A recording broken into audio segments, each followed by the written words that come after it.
Rugby sevens, and if you don't know much about rugby sevens in Canada,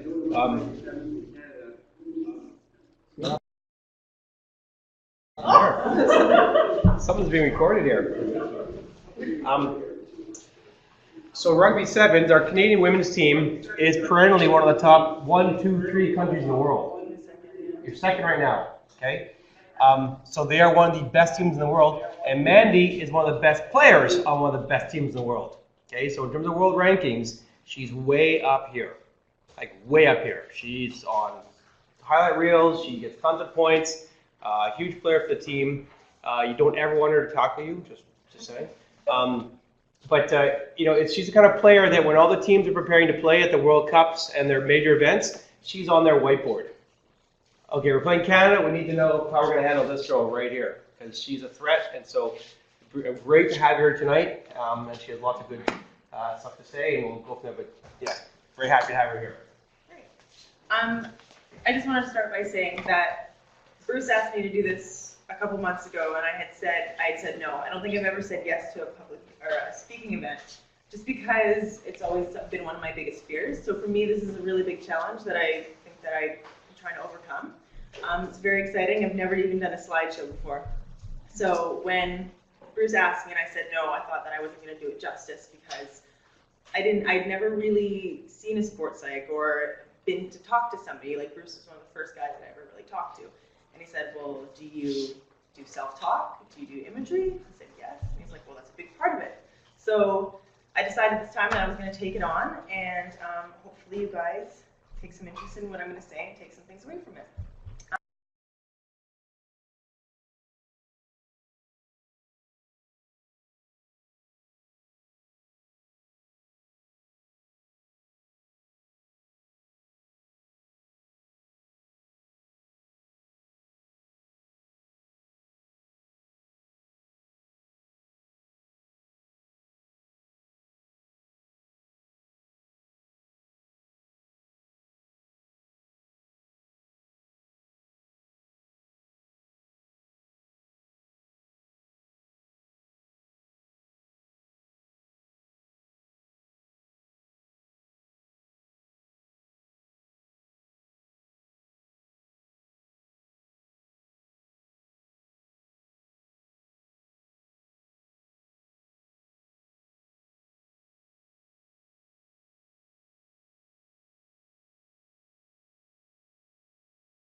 That's my.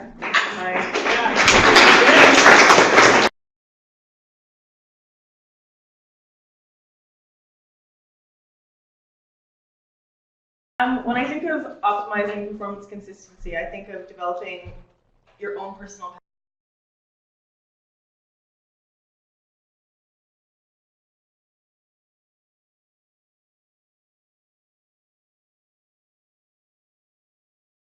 I think that's when you need to start to focus on yourself and develop a routine, because that plays.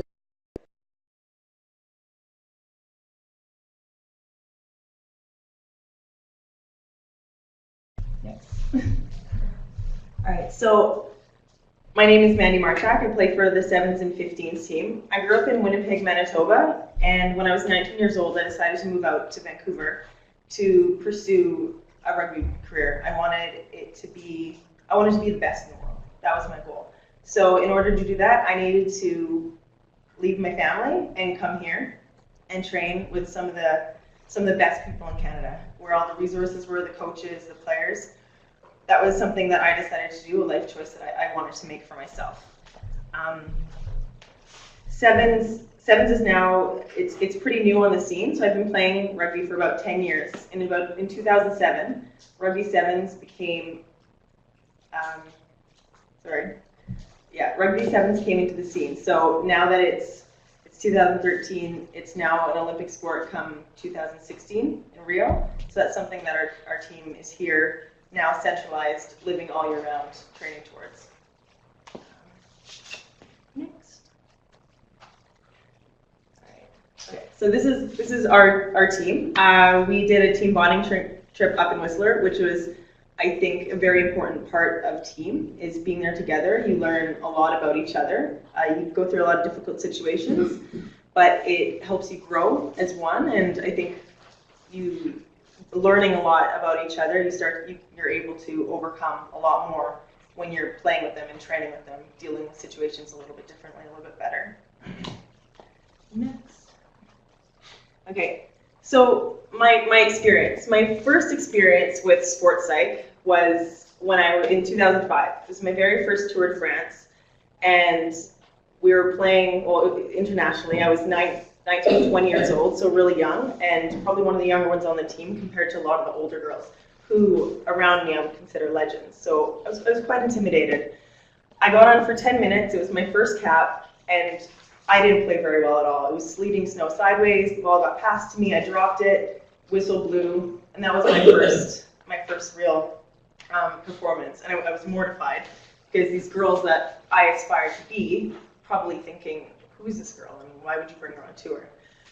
My coach saw my body language, noticed that I was really down, I was really upset with myself, and pulled me aside and told me to read this book by Terry Ehrlich called In Pursuit of Excellence. And I read it after, and it literally changed my life. It made me become very aware of myself, my feelings, a lot of situations that I had been in that I didn't know how to deal with. I was more aware of my teammates and those around me, which is really important because my body language was probably showing that I wasn't in a good place. It doesn't put them in a good place. It kind of makes them uncomfortable, and you don't realize how much your body language affects the people around you. I started to understand and appreciate hard work and what it took to be there. And most importantly, I learned to have confidence and believe in myself. I was there for a reason. I got picked to go on that tour because they saw potential in me. It might not have come out right then, but I was like a future project for them. So reading this book really taught me that, okay, that 10 minutes, that wasn't the end of my career. There's still a really big world out there and that I have the opportunity to go out and take. So that was my really first experience. And last year, this year actually, I spoke to Bruce the first time about a situation that was really, really bothering me. And to me, I was almost embarrassed to say it out loud, and I didn't know how to approach it. So I sat Bruce down and I talked to him about it, and he really made it simple for me. Just me saying it out loud to somebody who understood it helped me understand it better. I was almost answering my own questions in a way. Bruce definitely did a lot of the work, but he taught me to shift my mindset, remind me that I'm being challenged. So if somebody's saying something to me, I shouldn't be taking it personally. I need to switch it around and turn it into a positive. What can I do differently to make that situation better for myself and better for the people around me?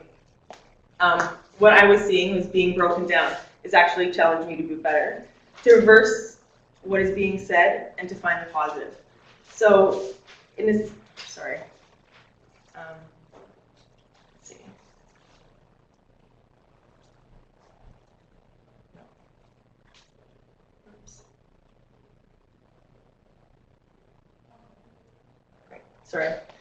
Sorry. So that being, in the game that I'm playing, so sevens, it's a game of eliminating errors. So you're going to make mistakes, but learning from those mistakes is what's important, and taking what's being said and using it in a more positive way. Sorry. Okay. All right, next. Okay. So some of the challenges that you face in team sport, coaches, teammates, friends, and education, we all are faced with those problems. Some experiences that I've had with coaches, you've got selections, you've got disagreements. Most of the time, everybody is trying to get their approval. And I think that's one of the hardest things to get. And I think one of the things with approval is the coaches aren't there to be your friends. And a lot of the time, the proof is in the pudding. So if you go out there and you work your hardest and you perform, it's all about performance, you'll get their approval, and that approval comes with selection and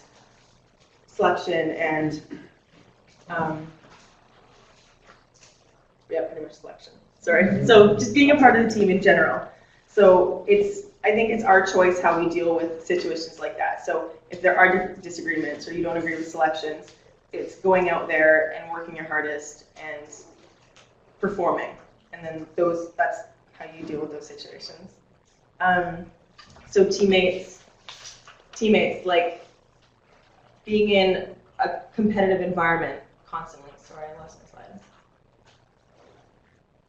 Yeah, competition personalities, cliques, and jealousies. So a lot of those things play into teammates. So when you're in a situation where you and your teammates aren't getting along, we have this thing we call now in the belly, not in the back.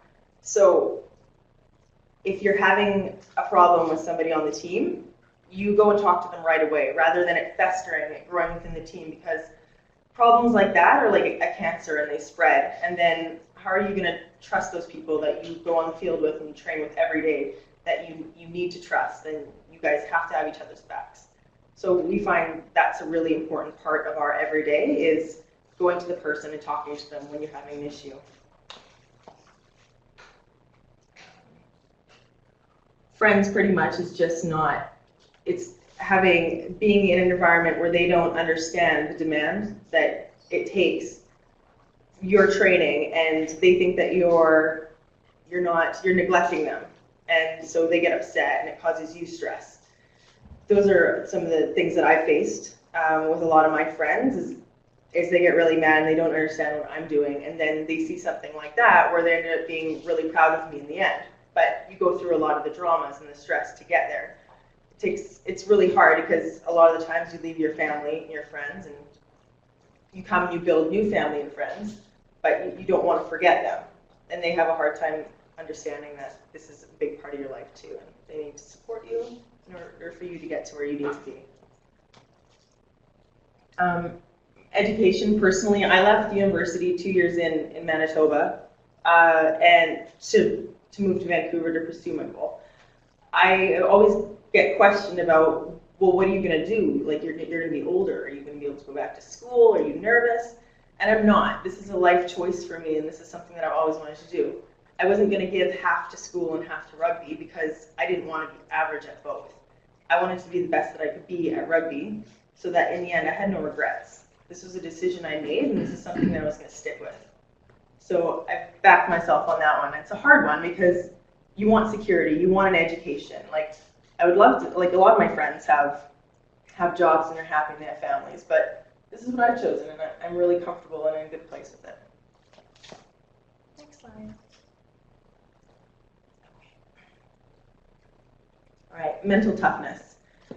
So I'm dealing with an injury right now. I just got surgery on my shoulder, and this is something that was really hard for me, because in my 10 years, I've never not been selected on tour or not been able to make it in any way, and I've definitely never had an injury this big. So for me, it was, how was I going to deal with this situation? Knowing that it was a planned surgery and that I was going to go in and I was probably going to be out for 5 to 6 months, I said to myself that I'm going to show up every day, no matter what, with the attitude that I'm going to be strong for my team. I'm going to be that strong personality, so that when I come, when I need it, they're a strong personality for me. Because if I disassociate myself and take myself away and go into hiding, I'm not going to learn anything. I promised myself that I was going to be a better student of the game. So being in the training environment, in the situation, I was going to learn more. I was going to watch more rugby. I was going to help the girls out, so that when I came back, as much as I might not have been fit, my rugby mind is ready to go. So that was a decision that I had made, is how I was going to deal with the situation. I made a choice as well to, I made a choice with that, because there's a lot of times when people with injuries, they try to separate themselves from the team. But because if I come in with a positive attitude, my attitude affects the people around me. So if they see that I'm capable of it and I'm injured and I'm not doing anything, then I feel like that creates a more positive, motivating environment for them as well. So being there and being involved and having them pick me up, I think it picks them up. So having a plan. So I had a plan, and that was to communicate with my physio every day. That was something that I needed to do because they say that you're going to be ready in 5 to 6 months. You want to be ready as soon as you can, and you don't want to be set back, and you want to make sure that you're on track and not being held back. So that communication every day, as much as you might think that you're being a burden or a pain, you want to be in touch and on top of it all the time because it's important to you. Recently, I had a small setback where my goal is to be back for February. That's what I wanted to do because we're going to Atlanta in Brazil. And they had told me that I wasn't going to get selected if I couldn't play in the games that we had in January. And I know that I'm not going to be able to train and play in those games in January. So my realistic and attainable goal was now, well, it's going to be really tight. Probably won't make it there. We're going to have to go for March. And that's really hard for somebody to hear when earlier on you said to yourself that I'm going to be ready for this time. And that's what you've mentally prepared yourself for. So hearing that you're not going to be available for that time or ready for it, it's really hard on an athlete, number one, because we're stubborn. We want to reach our goals and hit our targets. So I made a choice again, and that was to step back from the small breakdown that I was having and realize that this is probably a good thing. I want to be performance fit. I don't want to come back and be average and just fit. I want to come back and I want to be great. That's my goal anyways. We don't train to be average, we train to be great. So stepping back and being like, yeah, okay, I can do this. March is fine, and training for, am I over time? I am. You're good, go, yeah. Sorry.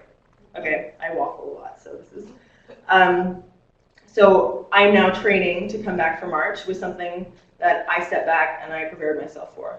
So I'm in a better place than I was when I found out that I wasn't going to be able to be back in February. But that's just something that, just the self-talk that Bruce reminded me of, is I was able to calm myself down and really talk to myself about the smarter options and what were the better decisions to make. Do you want me to, I think I have, let's see here. I have a little bit to go, so you can go down 2 slides. There we go. Okay, so, something that I've been living by for the past 3 months, because I'm 3 months post-surgery and I'm doing really well, I'm in a good place. It's only a setback if you let it set you back. Show up every day willing to work, hope that everyone is working as hard as you are, and when you come back, you'll hit the ground running. And that's something that really motivates me every day, is knowing that I'm doing everything that I can. I hope that the girls in the field are working really hard, because when I come back, I'm going to be ready to earn my jersey again.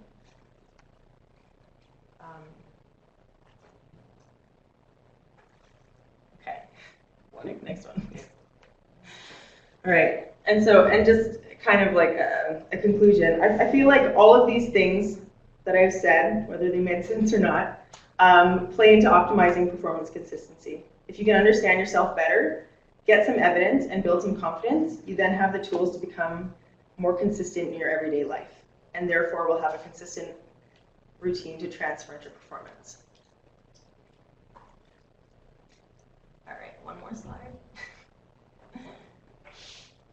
This is something that I really love, this quote. When you want to succeed as bad as you want to breathe, then you'll be successful. Have any of you ever heard Eric Thomas on YouTube? His speeches, they're unbelievable and they're extremely motivating.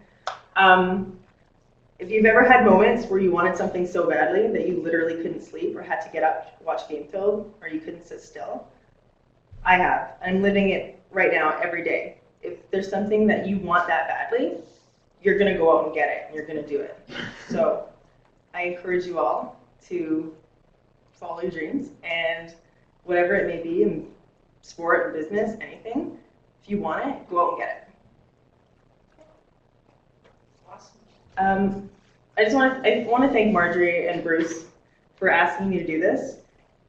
I find it very hard to speak in front of people, so I appreciate you guys being really patient with me and believing me to do this. So I appreciate the opportunity.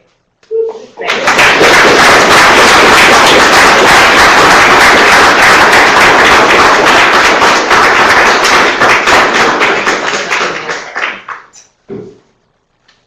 So that's pretty interesting. That goes to one of our talks last year, athletes and public speaking, and just getting comfortable. It takes practice, just like being on the field, practicing your routine, being on the water, whatever. I wasn't there.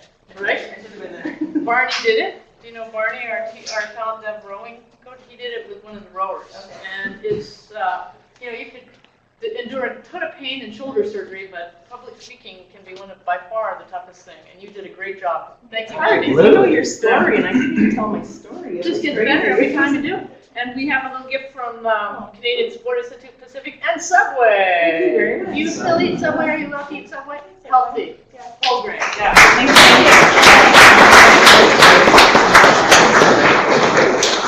Mandy's actually going to be leaving because she goes on Christmas vacation after what do they say you all have been training? Is it like a Navy SEAL type boot camp? What was the thing I read about how the rugby team was training last year?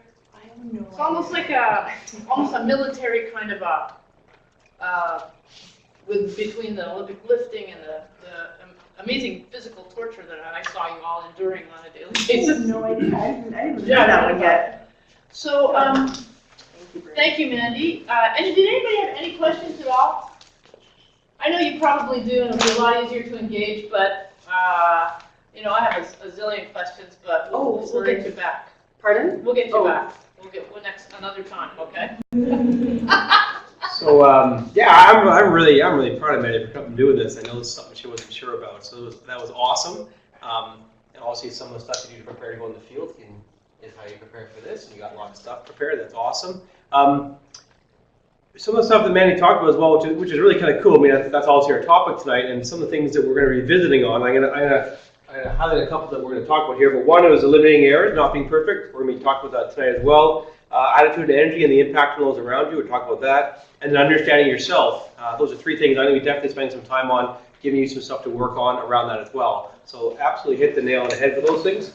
So well done. Thank you very much. Thank you.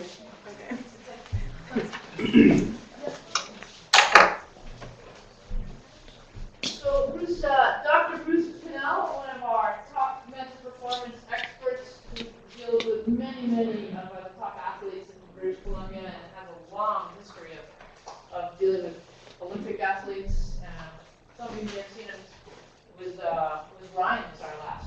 Ryan Cochran. Thank you, Bruce. Okay, right there.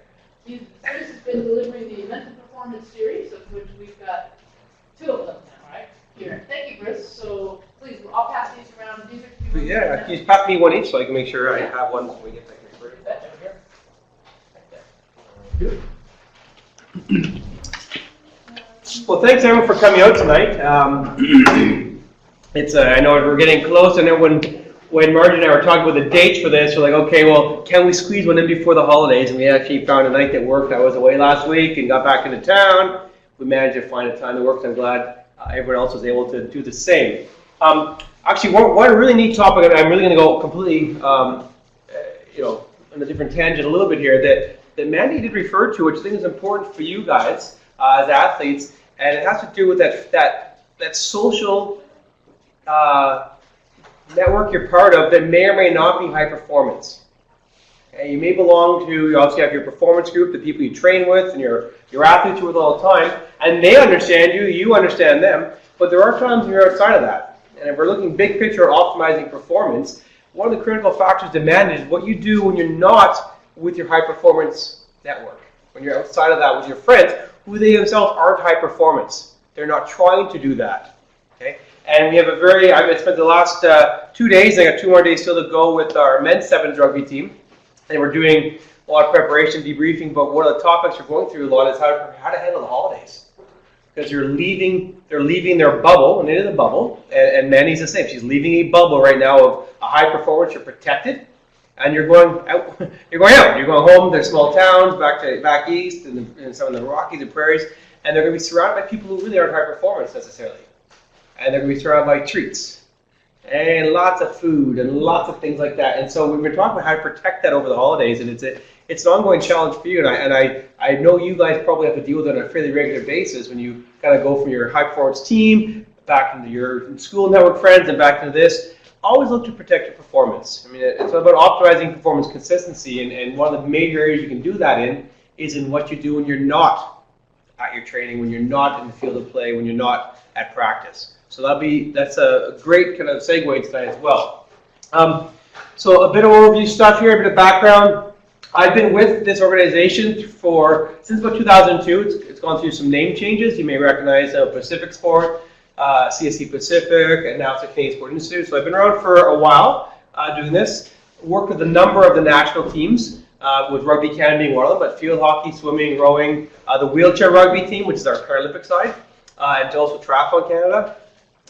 Been really fortunate, and I'm not going to lie, I got one of the best jobs in the world, because I get to be in and around athletes like yourself, all the way up to professional, who are trying to do really cool things. They're really, really trying to push their own limits and find out what they're capable of doing. And through that, I get to go and be part of major games.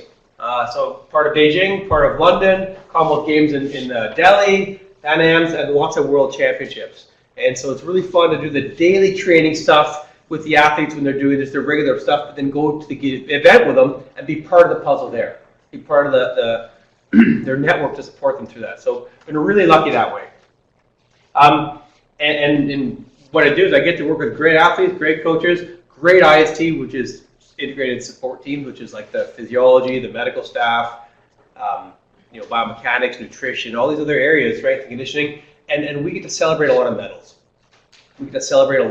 I've been, standing, on the pool deck or standing in the stands when Ryan gets medals at World Champs, and I've been at standing about 20 feet away from the men's 8 when they won their gold medal in Beijing. To be there in that area and celebrate with the people around me, it's really cool. It's really cool, and it's a really nice reward for all that. So I've been very fortunate that way. So I always want to make sure I begin by couching kind of where sports psychology fits in, or mental performance.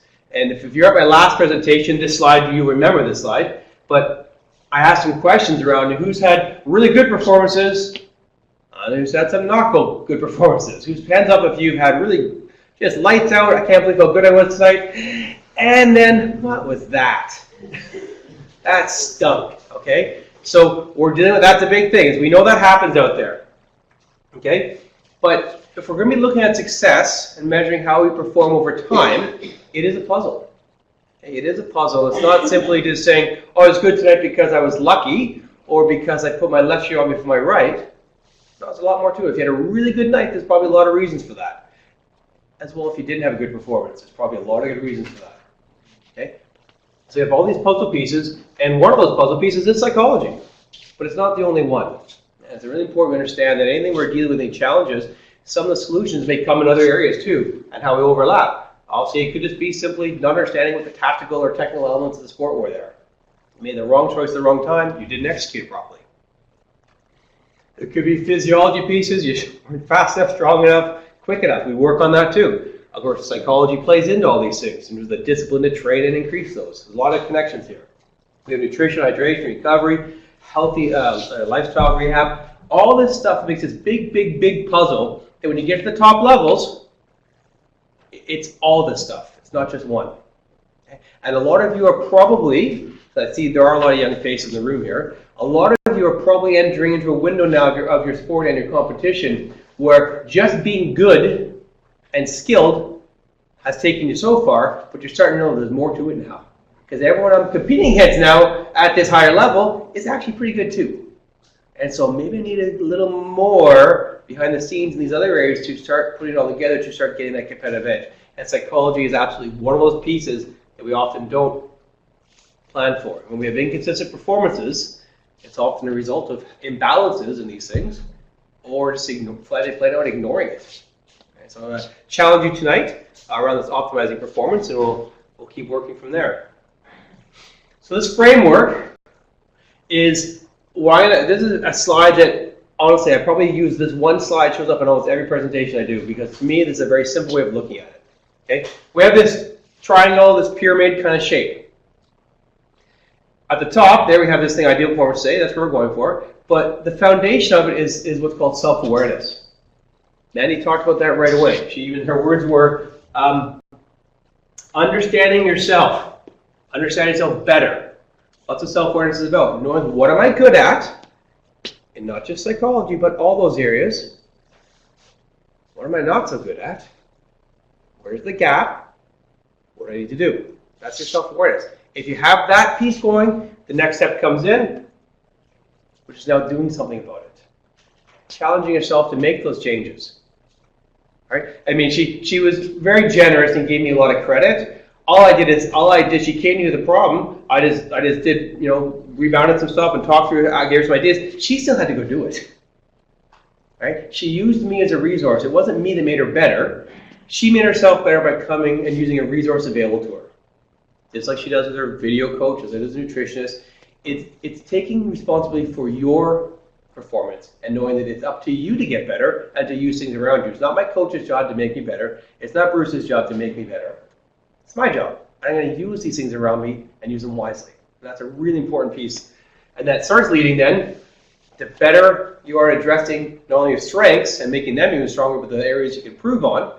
You start getting to what we call ideal performance state. This peak performance mode where everything's lining up. You are going to perform well because it's not a mistake you perform well. You've eaten well, you slept well, you've got your time management done properly, you're not behind on your schoolwork, so you're not stressed at training. You've had excellent training sessions leading up to this, your physical condition's right, you've tapered properly, you've got a game plan, your strategy's in place, you have your keywords, you can handle this, all these things line up, and then you have a good performance. It's not a mystery. It's not a mystery. You're not going, well, how'd that happen tonight? I know exactly why it happened. Okay? And then it feeds back into this. You just finished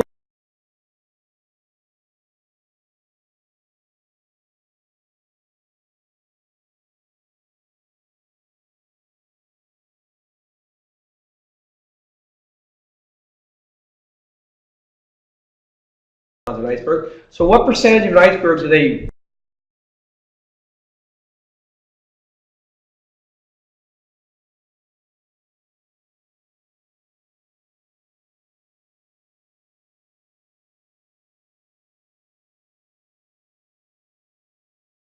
observable performance is the top of that. Okay? And so if I'm going to go watch you compete, that's all I can see. All I can see is what happens in that top of the triangle. I don't get to see what's below the water. But what I see tells me what's below the water. Okay? So the tip of the iceberg is the only window people have to judge your self-awareness, your self-direction, your ability to get to ideal performance state. So they can judge how your training, your preparation. Because if we see a great performance, we can make a conclusion that what's below the water has been very solid. If we don't see good performance, we can also make a conclusion what's below the water is not so good. Okay? And so it's a window to optimizing performance consistency. We're looking at your ability to perform when it matters. That's what we're looking at. And if I'm going out to watch you, I'll see it. And I'll be able to make judgments or guesses of what's happening below the surface of the water. Does that make some sense? And it's always a challenge to put yourself out there, but that's really important. So, got this concept here I call performance bandwidth and reducing the margin for error. Okay, reducing the margin for error. And we have from low to high performance, and then we have on the bottom, it's just kind of the number of shifts or games or races or events or whatever your sport we're dealing with. Okay, that might be your graph. If we were to track 15 shifts, 15 games, 15 races, 15 competitions, 15 innings, whatever it is you're in, and we were to say low performance, high performance, we might see quite a range. Does this look like anyone? Does anyone recognize this? Maybe you've been through this. Hands up, maybe just you've had highs and lows and all over the place. Okay, all right. So what that leads to is this is based on a very wide bandwidth of performance. It's inconsistent. It's unpredictable. Okay, and there's a big margin of error there. It begs the next question. You just have 15 of them. What are we going to get for number 16? Any idea? Who can tell me with any degree of accuracy what number 16 is going to look like? You can't. It could be anywhere because right? So what we want to look to in optimizing performance is we want to have a graph that looks more like that. Ideally, in a perfect world, it's all across the top bar, but that's not the real world. Very, very few athletes can ever perform consistently at that one highest level thing, right? Especially in, I mean, if maybe Usain Bolt's doing it right now. I guess he hasn't lost a race in a long time, so maybe you could say he's one guy who hasn't had a dip in performance. Who knows? But generally not. And so that becomes that bandwidth, which is now very narrow. It's very consistent, it's very predictable, it's a very small margin. Now, one of the things that Mandy talked about was that whole thing about selection. You don't control selection, but all you do is control your performance. So if you do that and reduce the bandwidth, what happens to selection? What happens to getting selected to go on the ice, on the court, on this team, on this tour? Right? It goes up significantly because you've taken care of what you can control. And so our goal in all this area on optimizing performance is we want to reduce, bring the ball up nice and high. It's not going to be perfect. There's still going to be setbacks. I know that. But if your low point is still really, really good, if a really bad performance in your books today is still this much above everyone else's, that's a good spot to be. It's a really good spot to be. So we have performance preparation routines, okay? Because we're trying to reduce that bandwidth. We got to start being very good at what we do before we perform, and how we actually get there is going to be really critical. Okay? Important to have routines, performance habits, that are developed over time to increase the likelihood of you having ideal performance state and delivering a peak performance in that window, what I can actually see. We'll see a good performance there, okay? Under any conditions, not just under optimal conditions. Okay? We've had people like Ryan, like Ian Chan here, all these guys here. They have to be ready to perform in no matter what the conditions give, because if you're a great athlete, you're a great athlete. So it's really cold out today. So it's cold out today. I'll still be better than you. Oh, the race got delayed for an hour. It's delayed for an hour. I'm still better than you. I'm going to beat you no matter what the conditions are. Just having that confidence and preparation that I can handle any of these things. And there's areas we have to target. For nutrition, having that routine, that plan, the habit of preparing for nutrition, hydration, your sleep. Okay, let's talk about sleep for a second. Is anyone going away on holidays, going back somewhere else? Okay, anyone changing time zones? Okay. Who's staying here in town? Who's probably had some days off? There's no school, there's no training. Who's at that? All right. Who in January is going to have to be able to perform again? All right. Okay. So let's say even you're staying in Victoria. You're not going anywhere. But now you're free. No school. Maybe there's a break from training, break from your team. Maybe there's one small event here and there. You can stay up late. You can watch movies. You can sleep in. And the next night you go to tired.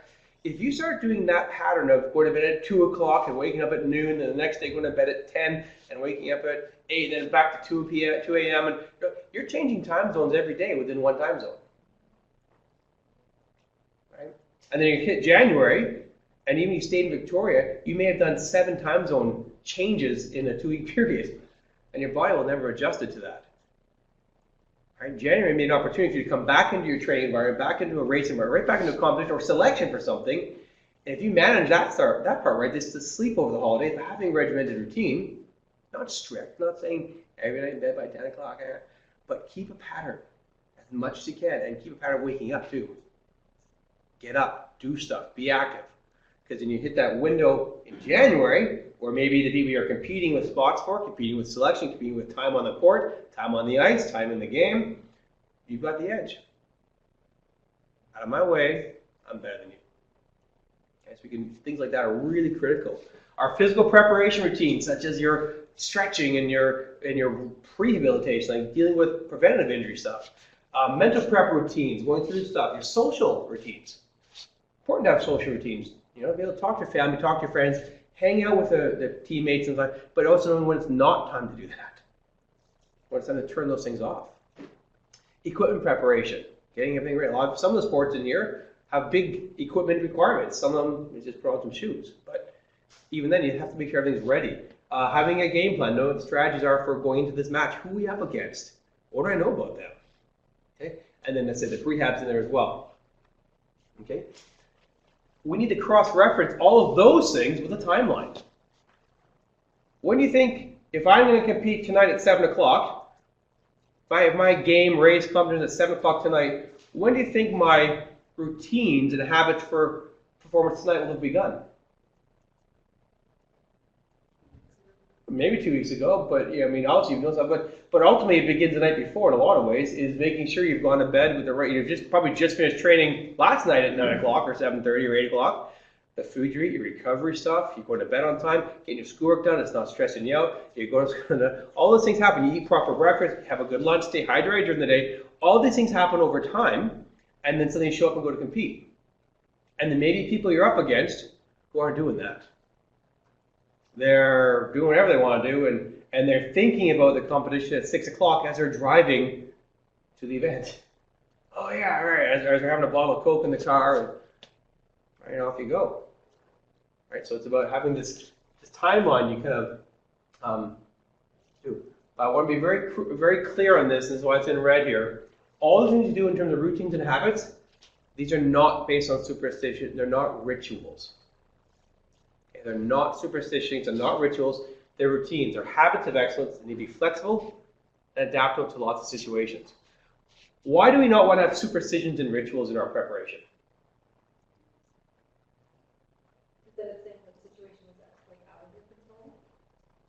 Like if you have a ritual that I have to put my left shoe on before my right shoe, I don't tie up my laces, I have to go sit in this seat for 3 minutes before I can move to the next area to get warmed up. If those things happen, suddenly that seat's not there because someone's getting interviewed there, what you've done is you're abdicating and giving away control of your performance to some higher power.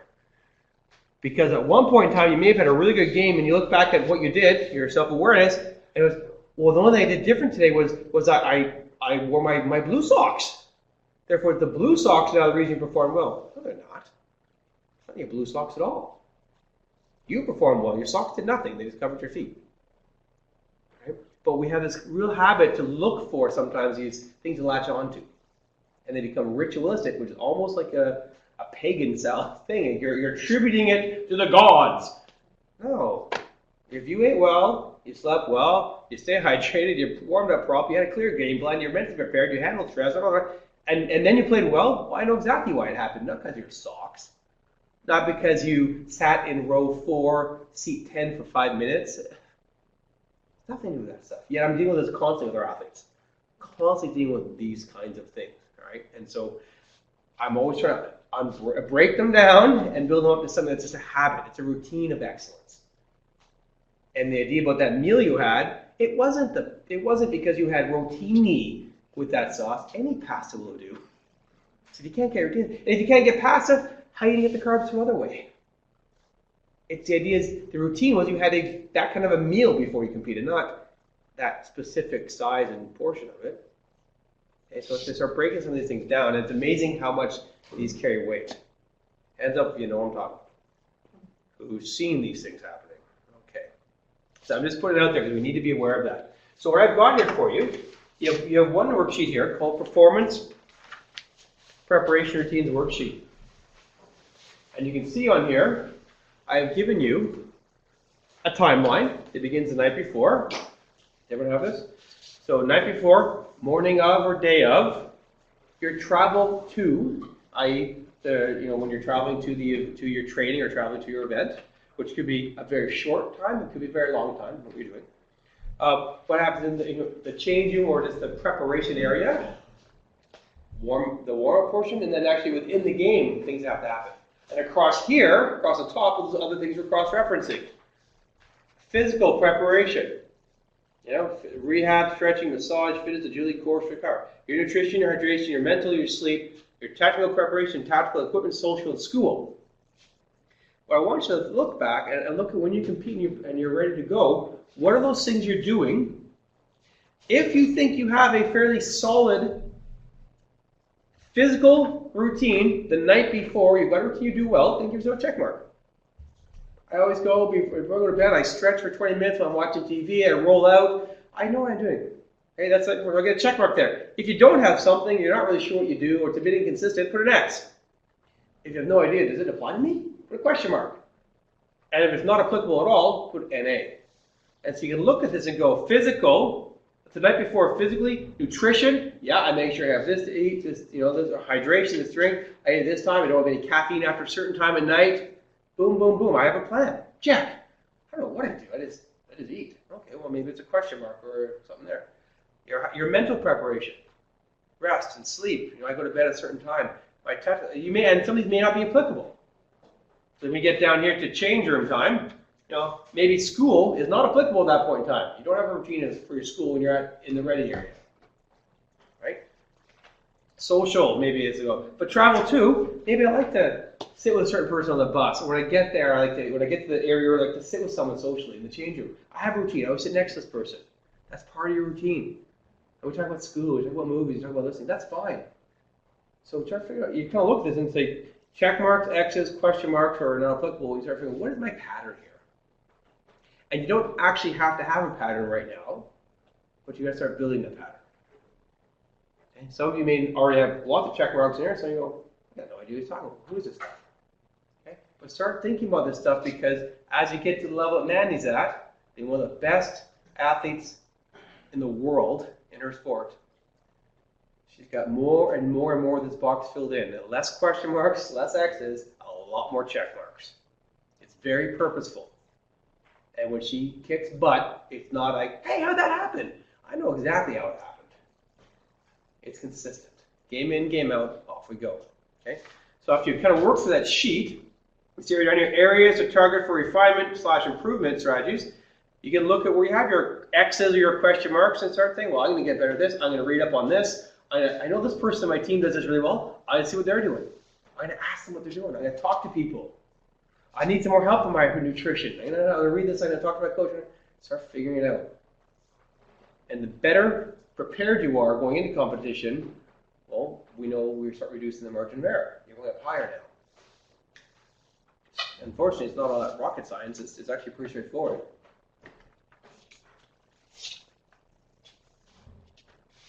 Any questions on that, on kind of the routines and stuff we do? So this is a night before pre-match kind of pre-game routine. Yeah, if you had a game on Saturday, if you have a game on Saturday afternoon, what's it look like if you're going to compete Saturday afternoon? Do you have a routine you kind of follow through on a regular basis? It's not superstition based, it's not ritualistic based. It's flexible. Okay? Part of this is important, is I've had to deal with athletes before who thought they had a routine, but it really was quite superstitious because they had to. I like to have this quiet time before I compete, but their quiet time was actually down to the minute. I listened to my iPod for 18 minutes and these same songs. Okay, so now we're late. We've just been in a traffic jam. Bus arrives. Our game begins in half an hour. And they still got to get in the change room, get changed, get out in their physical warm, and now they're panicking. No. Right? Adapt. If you know we're late, then get your iPod on now. Listen to it in the bus. Shift things. If you like having that downtime just to zone out, then do it now. But recognize that if you're a good athlete, you're a good athlete under any condition. Not just when things are perfect. Because very rarely are you going to compete when things are perfect. Very rarely will you compete when everything is perfect. Okay? That's not what determines excellence. It's what you can do when it's not perfect. The ice is crappy. It's blowing cold. It's raining on us. We just had to delay because the equipment broke down. The clock broke. Lights just went out. There's a fire alarm. Uh-oh. Fair enough. I'm still better than you. Watch this. Right? If I have half an hour to get ready or 2 minutes to get ready, I'm still going to win. I'm still better than you. I'm not saying win. I'm still going to compete. I'm still going to go out there and do everything I can to give my best. And when they have 2 minutes to get ready or 2 hours, I've done all this training. I don't lose all that just because my routine got condensed. I'm fine. Okay? So that's a bit of homework, is to work on that sheet and to, and this is ties into the stuff about understanding yourself. The optimized form. What are you doing? That's what Mandy talked about. Another thing she did talk about as well, which is perfect, was talking about eliminating errors. Eliminating errors. It's not about perfect. Okay? Hands up if you can name an athlete in this world who gets paid a whole lot of money to not be perfect. Who's someone? What's that? Okay. How do you know that person's not perfect? Fair enough, right? But paid a lot of money, right? Okay, who wants some examples of people who are paid a lot of money but they're not perfect? Yeah. He's injured right now, but does he score every shot he takes on net? Ah, does the defender sometimes strip the ball from him? So, does he sometimes make a pass that goes to nowhere? Of course he does. How much does he get paid to do that? A lot of money to not be perfect. You're in a sport like baseball. The best hitters in baseball bat 300% or 300 or 320. That means they have a 70% failure rate. Wow. Yeah, I can fail 70% of the time and make $22 million a year? That's awesome. All right. And so it's not about being perfect, it's about eliminating errors, reducing the margin of error, which we've been talking about. That's how we get where we're going to go. Okay, so what we have here is this three concepts around error detection, error correction, and error recovery. This might be a graph, okay? We have time on the bottom, that could be time in the game, it could be shifts, it could be periods, whatever you want, races, events, what you want. But something happens right there where performance takes a turn. It goes down. It could be an error on your own part. A technical error, you fumbled it, you knocked it on, you missed it, whatever happened, you made a mistake. Okay? It could be a setback. Someone else does something in the field of play that's now created something. Okay? It could be that you're doubting yourself, you're worried, you're anxious about it. And it's caused you to tighten up and not really go for it. Who knows? It could be an obstacle event. It could be a delay in the event. It could be environmental, something pouring rain on us. Something's happened where performance has turned. And what we start seeing is this kind of this downward spiral we go down the bottom, and over time you start coming out and you build your way back up again. But that time may be long. So that's a graph of a lot of athletes, maybe a graph of you at some point in time. This is the graph I want us to look at. This is what we want us to deal with. Okay? And what's critical in here is it's not about perfect, it's about what you do when things aren't perfect. It's how you handle your errors. Okay? So if you look at these two graphs, the green versus the red, okay? Big difference in number one, error detection, is how long it goes until you catch it. Quickly get on top of it. Well, the red graph takes so long, everything that's it's spinning out of control, it's grown to the point where it's now, holy smokes. The green one, I caught that pretty quick. I recognize it really, my detection was really quick on the error. Second is how long it takes to make the correction. But if you fall down below in the red, way down below, and there's a lot of things happening, it takes a long time to fix things. If you've caught it pretty quick and recognize it, there's not much to fix. You just deal with it. And the deal might be just get back on focus again, get back on track, pick yourself up, work hard again. It may be very, very simple. Okay? And the third part is what we call this angle of return, the recovery graph. I put those two angles in there. The red one, that's a really gentle, very, very gentle slope to recovery. It takes a long time to get out of it. Whereas because the other one's so quick, it's a very steep slope. You're back up to high performance really fast. Really fast. For a lot of athletes, this part over here, this part here, this might be games before you're given a chance to go back in and compete. And maybe within the game, riding the pine. If a hockey game was soccer game, okay, you'll put back in until late in the second half of the game's almost over, or third period, and slowly come on. It could be a long process. Whatever timeline you're going to pick for that, that's maybe where it goes. But here's the reality of that. That's the graph I want to see. That graph's not about perfect. That graph has a lot of mistakes in it. A lot of errors. A lot of performance setbacks. Long negative thoughts. They can have some points they deal with it right away and they get on with business. Okay? I've joked with these girls before, with the rugby girls and with our men sevens, that when you make a mistake or there's been an error on the field, by the time you've processed that, there's probably been 15 other errors on the field. Because an error, by definition, is not perfect. Someone took the wrong line. They were too early into a tackle. They were too late to a tackle. They passed the ball just a bit ahead of someone. They passed the ball just behind someone. They failed to communicate that someone's coming to mark them, to get them. They took too long to make a decision. They missed a window. By the time you picked yourself, oh, stupid me, rah, rah, there's been half a dozen other mistakes or a dozen mistakes that have already happened around you. So it's not about being perfect. Everyone's going to do them. It's about eliminating them, reducing their impact.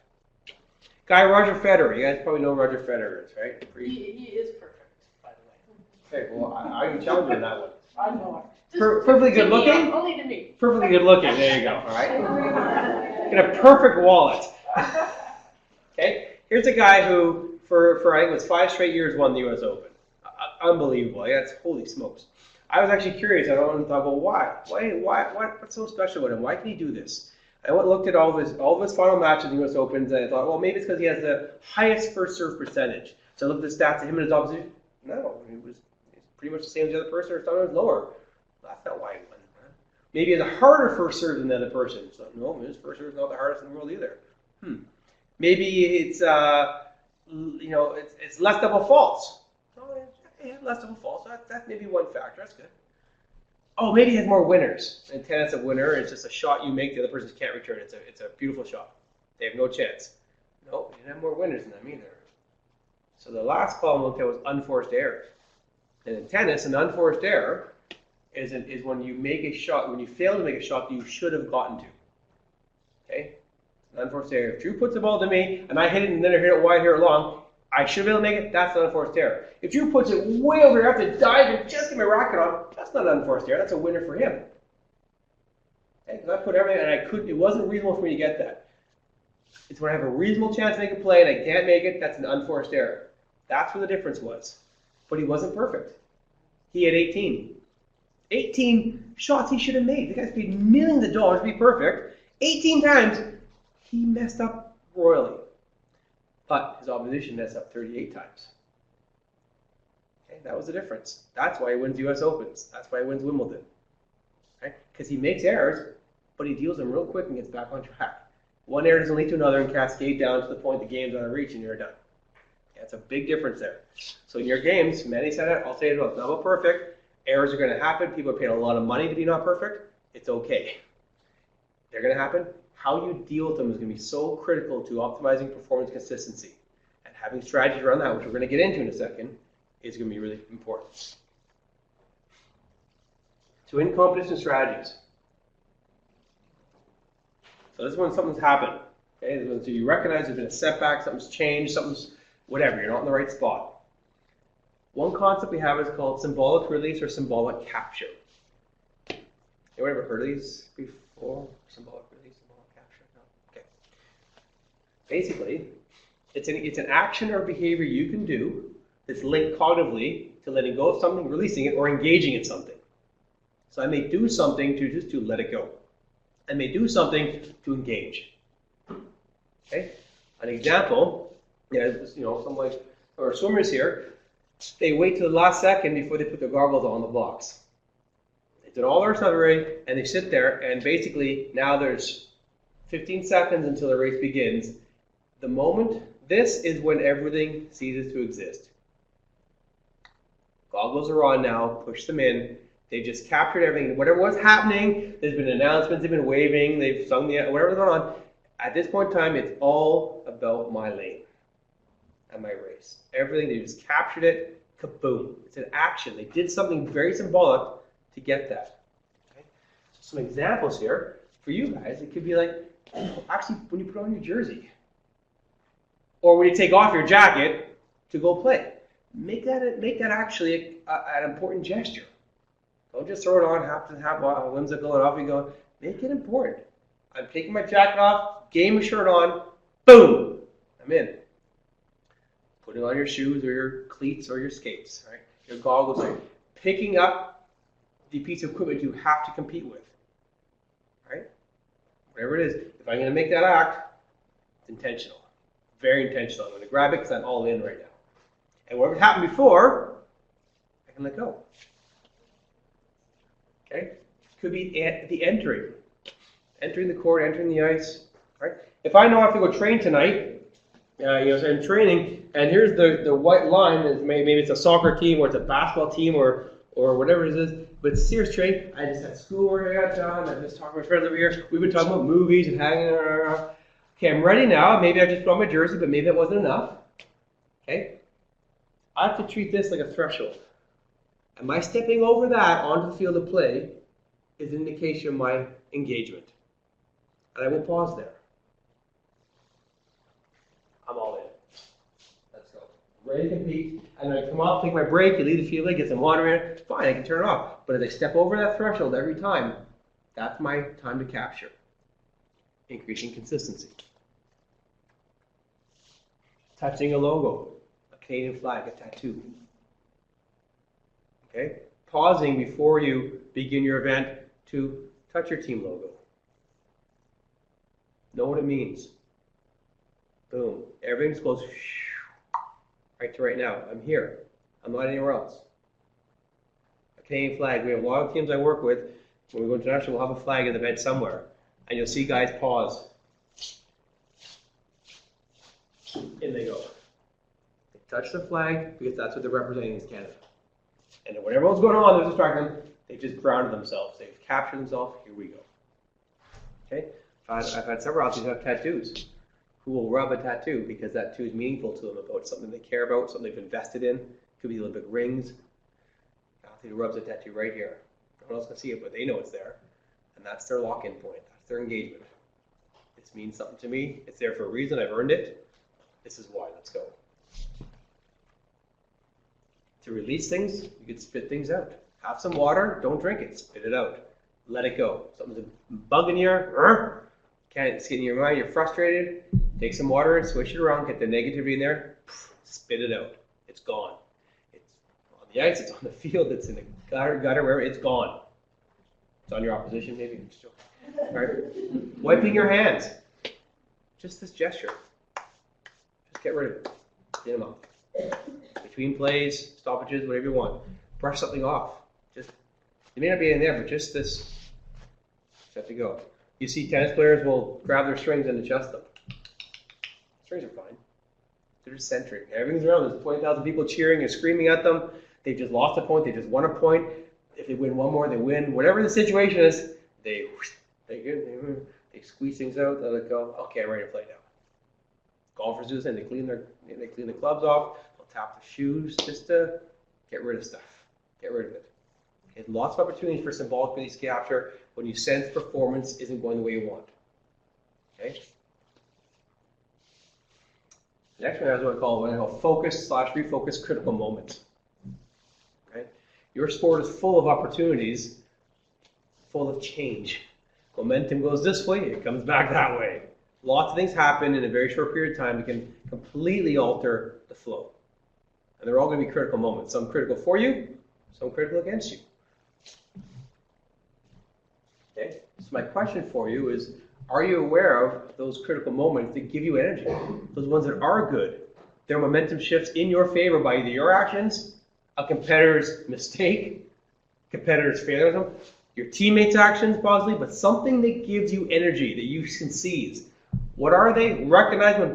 Don't take them for granted. Build on them. What are those things I'm going to see? Here's an opportunity for me to really put the knife in. Okay, I'm going to go. But equally important is what are the ones that take it away? What are those things that get you, that frustrate you, that make you want to kick something, that make you doubt yourself? It could be something you did. It could be, again, something the opposition did. It could be something your teammates have done. It could be a referee's call or a non-call. A judgment. A distraction happens. Whatever it is, it's taking you away from where you need to be now. You're now wandering to what's happening later. Well, if I win this, you're not even dealing with what's in front of you anymore. And before you know it, what's in front of you has passed by, you've missed an opportunity. So what are those things that draw you out, frustrate you, anger you, distract you? What are those? Recognize them, develop a cue word. Use symbolic release and capture from them as well. Okay? Refocus, regain composure, regain your discipline. So the worksheet I have for you is the other one. You see on here. Okay? Critical moments that give me energy. What are those turning points that are in your favor? Something you did, something the opposition did, something your teammates have done, something a coach says. When that happens, I really enjoy that. It's positive. It pushes me forward. So I'm not going to take them for granted. I'm going to build on that one. Yes, I'm going to do this. I'm going to make sure I revisit my logo here. Rub this, tap this out, let's go again. I liked what just happened there. I'm all set. I've got keywords right in transitioning these people. Boom, boom, boom, off you go. Okay, so it could be a series of things there. What about the critical moments that take it away from you? What are they? I would hazard to guess you're probably better at identifying what takes you out of your game, what draws you out, what leads to poor performance. I really want to make sure we're clear on what brings us in, what we do get energy from. Because we're looking to optimize the performance, we can't just assume optimal performance happens. We need to be very aware of what we're doing and increase the chance of it happening again. We also need to be aware of what brings us out of it and how to get back in really fast so that one error doesn't lead to another and this cascading spiral, down we go, don't get to play anymore, sitting on the bench, riding the pine, not getting selected. Okay? Deal with it right away. Roger Federer's paid a lot of money and he just hit the ball wide. Right? He just gets back to the baseline and gets set again. That just happened. That point's over. Wasn't what I wanted to do, but here we go. Reset. Refocus. Okay, so you have a worksheet here, and again, on your own, work with a teammate on this, work with your coach on this. Part of your strategies could be involving other people. Right? You can help each other out. If I know what your strategies are in training, and I can see that suddenly you've been drawn out by something happened, what can I do to bring you back in? We're out on the road, we're training, and some driver did something stupid, and now you're mad at that driver, you're on your bike, you're frustrated. I can see you've been drawn out, but I know what I need to say to you is this. And you come right back in, you get the rest of your training finished properly. You haven't wasted it. It's important so you can involve other people. It's really important as well. So yeah, that worksheet as well, which would be homework. I'm not collecting it, of course, but it's homework. So you thought school was over, didn't you? I'm going to quickly show a clip from a movie. Has anyone seen the movie For the Love of the Game? You ever heard of the movie For the Love of the Game? It's a baseball movie. Okay, so Kevin Costner is the baseball pitcher. His name is Billy Chappell. He pitches for the Detroit Tigers, and they're playing in Yankee Stadium. And in this movie, what's really cool is Billy Chappell is at the end of his career. It's the end of a 19-year career. So Kevin Costner, I'll say Kevin Costner. End of a 19-year career. He always pitched for Detroit. They're playing in Yankee Stadium. Yankees hate him. The fans hate him. Everyone hates him. All right? He's had a rough season. This is the last game of the year. If the Yankees win, they go to the World Series. Detroit's already out of the playoffs. It really means nothing for them. Okay? But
We'll save that for another meeting. Take that away, right? All right, so one of the things in your focus refocus is you can develop a phrase, a cue word, something like that around your sport that lets you do that. Okay? Now, one of the things that Mandy also talked about is how the importance of attitude and energy and how it impacts those around you. So here we are facing an idea. We're trying to optimize our performance. You've got, for arguable's sake, energy. Lots of energy. You have physical energy, emotional, mental, social, and spiritual energies, and maybe other ones. But basically, you have all this energy in you. It's up to you to choose how it's going to go. There's two paths it can go down. Okay? You can channel it towards things you can control, or you can channel it towards things you can't. If we're looking at optimizing performance, where do you think we should be channeling things? Down the path that you can do something about. If things aren't going well on my performance, and now my solution is I'm going to bitch about the refereeing or the umpire, how crappy the conditions are, this court sucks. Well, I don't control the court. I don't own Zamboni. I can't fix the ice. I can't control the wind. I didn't select the time he played at. Yeah, the sun's in my eyes, but that's how it is. I can't change it. But if I put all my energy down that path, versus, okay, it's not ideal, and we rarely compete in ideal situations, so it isn't ideal. Fair enough. So what am I going to do about it? What can I do? Okay, so two options here. Your attitude, your effort, decision-making, discipline, healthy choice, your actions, all those things, you control those. You don't control policies, schedules, event details, officiating, selection criteria. Manny talked about that. Don't control selection criteria. You control how you perform. Right? So do what you can. Based on whether you go down a green path or a red path, green means good, red means bad. All right? Whether you go green path or red path, you're going to influence things around you as well. Not only are you going to influence your own performance, you're going to actually influence other stuff. They can be influenced positively, they can be influenced negatively. To optimize performance, we often have to have people working with us, supporting us. If we're going to have inconsistent performance, those things tend to not work for us. And believe it or not, it's those exact same things. You can influence positively or negatively the social environment around you. Your family, your friends, things like that. The team environment, your coaches, your teammates, support staff. You influence the sport environment. Okay? What your competitors are doing, the event officials. Believe it or not, if I'm really nice to you, you're probably going to be nice back to me.